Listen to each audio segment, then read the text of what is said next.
경찰에 붙잡힌 전청조 씨는 사기 혐의로 교도소에 수감됐던 전과 10범. 작년에 출소한 뒤 올해 또다시 이런 사기 행각을 벌였습니다.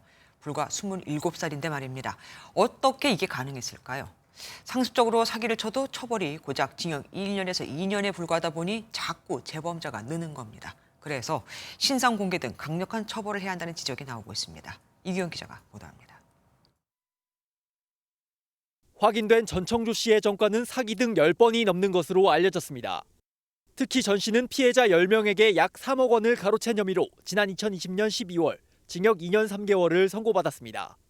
전 씨가 지난해 출소하고도 또다시 버젓이 사기 행각을 벌인 사실이 알려지면서 사기죄 처벌이 너무 낮은 것 아니냐는 지적이 나옵니다. 지난 2006년 남성 A씨는 인터넷 채팅으로 만난 여성에게 자신의 아버지가 한 기업의 명예회장인데 폐암 말기라 곧 회사를 물려받는다고 속였습니다.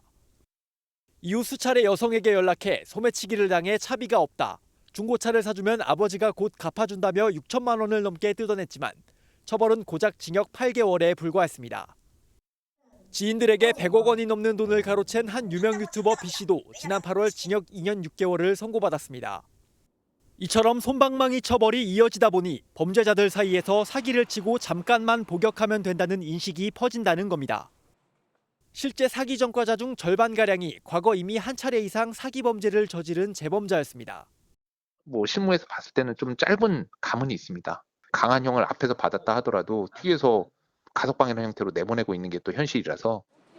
매년 발생하는 사기 범죄는 대략 30만 건.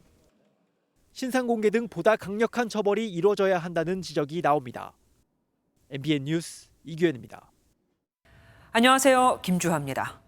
공정하고 신속한 MBN 뉴스, 유튜브를 통해서도 만나보실 수 있습니다. 특히 더 많은 뉴스와 라이브를 보고 싶으시다면 오른쪽을 눌러서 구독하시면 됩니다. 어렵지 않죠? 빠르고 정확한 뉴스로 계속 찾아뵙겠습니다. MBN 뉴스를 시청해 주신 여러분 고맙습니다.